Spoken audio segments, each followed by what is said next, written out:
keessa jira jechuudha. Afur fuudhuun akkasuma lama fuudhuun kanuma jirudha. Kan hunda wanta akkasittiin nama dubbachiisu, wanta akkasittiin biyya nama qayyarsiisu hin qabu. Wanti ishee jalaa badeen jiru. Qabeenyi ishee harka jira. Hin beelofne, hin dheebonne. Daa'imti harkatti hin beelofne, daa'imti harkatti hin daarre. Maal sila ta'eef intalli mukti kun hidhattee raawwattee gar biyya biraatti deemuu qabda. Min sila honaano? ለምንድን ነው የምትሄደው? ምን ስለሆነች ነው? ማል ስለታተፍ ደምቲ ማሊፍ አቲ ከነ ያዲ ማሊፍ ያዲ ያዱ መከነ ማሊፍ ያዲ እንጀዲ በራን ሰይዶ እንታይን አኒ ስትሜን ጅራ ደምቲ ዳኢመ ከላለ ደምቲ ዳኢመ ከ ኦልፈድ እንታይና ከቀልዲት ይላልቴ ዋንካል ጀሪ ቀልዲን ቤከኒ አራስ ዴቢ ዱፌን ጅራ Nagaan isinii haa ta'u akkam jirtanii fayyaa qabdanii kabajamtoota hordoftoota koo ani nagaan qaba galata rabbii. Egaa kabajamtoota hordoftoota koo waan baay'ee takka gaafii natti ta'e jechuudha. Waan baay'ee takka haalan gaafii guddoo natti taate takka qabaddee dhufe. Viidiyoo guyyaa kaleessaa isinii hojjedhe keessatti sagalee koo dhaggeeffattanii jirtanii akkasuma immoo bakkoota baay'eetti namoonni baay'een irratti hojjetanii jiran jechuudha. Haa ta'u malee bifoonni namoonni irratti hojjetaniin bifoota wal fakkaataa ta'uu baatullee waan immoo sammuun koo yaadde fi keessa koo jiru takka isiniif ibsa. Maal yaaddee maal nuuf ibsuu barbaaddee jechuun keessaniin oolu. Dhaamsi kun seedoo bira naaf haa ga'u. Yoo dandeessan sheer naaf godhaa jechuudha. Yoo dandeessan fedha keessanii.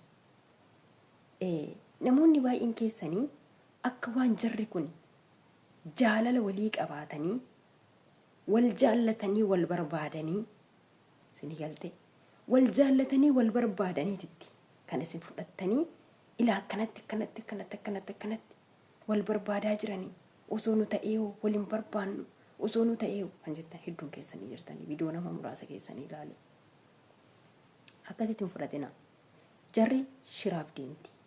Jarri shiraaf deemti jechuudha. Jarri jara miti jarri lafa jala deemti. Seedoon taa'uun qabu amma.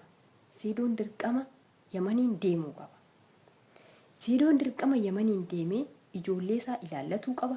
Ijoollee isaa akka isaan fuudhanii gara takka hin deemne ijoollee isaa oolfatuu qaba jechuudha. Sumayyaan achirratti viidiyoo irratti ani biyyattii kana nan jaalladha. Haalli jireenya ani keessa jirus jireenya bareedduudha. Dhaloonni biyyattii kana keessatti argamanis na jaallatanii akkuma ani jaalladhu. So kanaaf iyyuu haala bareedduun jira waan ta'eef biyya biraa deemuu hin barbaadu. Jettee turte jechuudha. Gin amansiisuu dandeessi. Itoophiyaadhaa kaatee tikeettii murattee intalli Yamaniin deemte Sumayyaa amansiisuu hin dandeessu jennee yaadnu jechuudha. Amansiisuu dandeessi. So kanaaf iyyuu seedoo maaliif taa'an jedhi baraamaan maaliif ta'a ilmaan teen barbaaddu yaa boleessa ko ilmaan teen barbaaddu haadha manaa teellee yoo barbaadu baatte haadha manaa lammataa fuutee iseellee yoo barbaadu baatte tariidha kuni hin barbaaddu siin jechuu koo miti.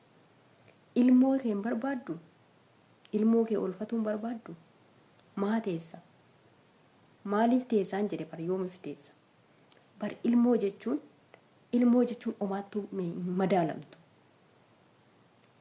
Fakkeenyaaf haati keenya omattu madaaluu hin dandeenyu jenna miti. Ilmoonis akkasuma ka. Isinis bar ilmoo akkuma haadha kee ati omatti madaaluu hin danda'u haadha kee jettu sana ilmoon kan keessa an abbaa koo omaatti madaaluu hin danda'u haadha koo omaatti madaaluu hin danda'u jetti. Ilmoo jechuun waan hundaan olidha. Gaafa rabbi fidinii wanti tokko nama irratti uumamterre bar intalli sun intala ebeluuti. Bar ilmi sun ilma ebeluuti jedhani. Maqaan kee lafan kaa'u. Sii galte. Kanaaf ilmoo irratti hin qalladina. Ilmoo tana fuudhanii yoo isaan gara takka deeman eessa abbaa keenyatti finna nuti. Yoo isaan fuudhanii gara ta'een deeman warra eenyu jedhannee isaan barbaanna. Warra eenyu jennee isaan barbaanne ilmoo tana isaan irraa fudhanna. Bar gaafa isaan fudhatanii gara ta'etti nurraa deemanii maqaa nama biraatiin waamamti ilmoon tuni. Maaliif callistaa seedoon maaliif callistaati ilmoo teen barbaaddu? maal akka qaldii kaanii dhiisaa amma qaldii irra miti kan jirru jechuudha. Intalli tikkeettii murattee Sumayyaa barbaachaaf Sumayyaa bakka jirtuu fuutee gara biraa geessuuf Yamaniin dhatte dhiistee deebiteettanii yaadina. Dirqama fala barbaadachuu qabda yaa Saayidoo. Fallati barbaadachuu qabdu maalidha? Tikkeettii muradhuuti akkuma ishiin tikkeettii murattee deemte muradhuuti deemates. Maateessa ilmoo keetirraa maal barbaadda kanar? Hay kan ilmoo keessii caalu maaltu jira yaa bolleessa? Maal taate? Akkana gudiin baatee otoo anaatiin taa'u. Hin taa'u dhugaan isiniin jira dhugaa rabbi. Ilmoo kiyya irratti moo abbaan kufate nan du'a. Namsee koon dabarsa malee hin taa'u malee. Amma osoo viidiyoo sanaan argin jirtaa yaa Saayidoo. Osoon argin jirtaa yoo intalettiin koottu gara ta'etti deemna. Guyyaa gaafa takka Saayidoon Sumayyaatti afaan gadhee takka dubbatee hin beeku. Haala qalaatii takka ishiitti baasee hin beeku. Intalittiin kun maal yaaddee shira maarii yaaddeet manaasi baanu maal yaaddeeti bakka ani nan galle bara maal yaaddeet Sumayyaadhaan mana kana qayyaruu qabna biyya kana qayyaruu qabna maal yaaddeeti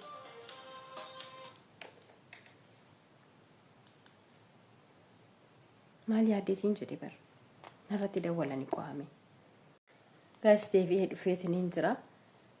Kanaaf iyyuu jechuudha jarri kun maal akka isaan yaadan tilmaamuun nama dhibu jechuudha. Saayidoon daa'ima kana jalaa fuudhanii yoo gara takka deemanii baay'ee ulfaataadha dhugaa dubbachuudhaaf jechuudha. Baay'ee tokko ulfaata. Akkasuma Iyyaasuun guyyaa kaleessaa Saayidoon qabamuu qaba, Saayidoon hidhamuu qaba. Laa hidhamuu qabu. Ani nam kamiyyuu maan taane akka namni hidhamu, akka namni seera jala oolu hin fedhu jechuudha.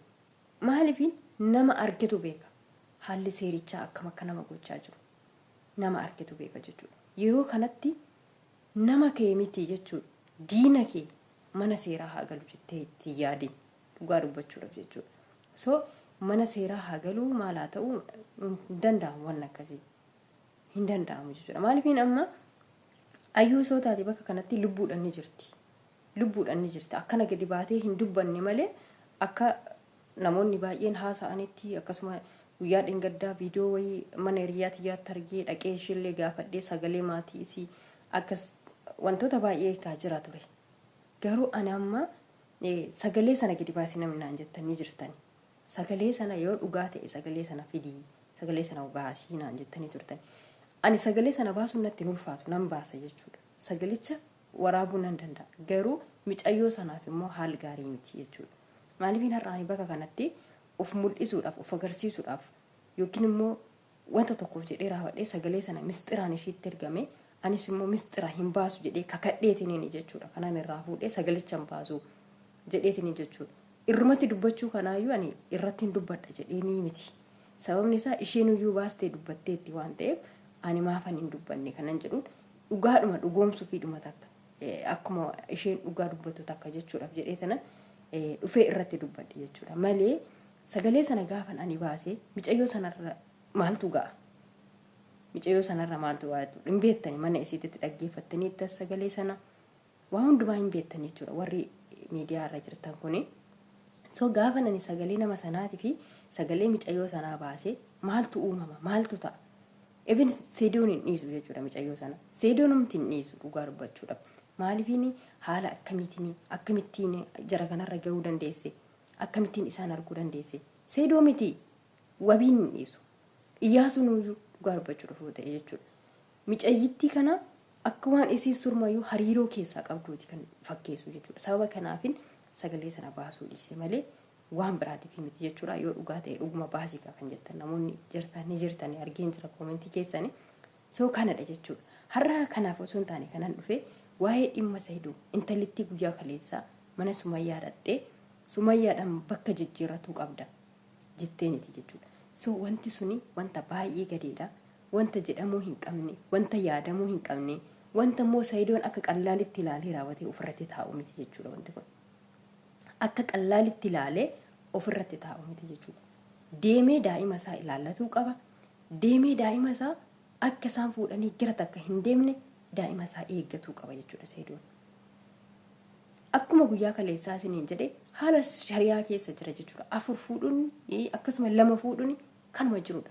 Kan hunda wanta akkasittiin nama dubbachiisu, wanta akkasittiin biyya nama qayyarsiisu hin qabu. Wanti ishee jalaa badeen jiru. Qabeenyi ishee harka jira. Hin beelofne, hin dheebonne. Daa'imti harkatti hin beelofne, daa'imti harkatti hin daarre. Maal sila ta'eef intalli mukti kun hidhattee raawwattee gar biyya biraatti deemuu qabda. ምን ስለሆነ ነው? ለምንድን ነው የምትሄደው? ምን ስለሆነች ነው?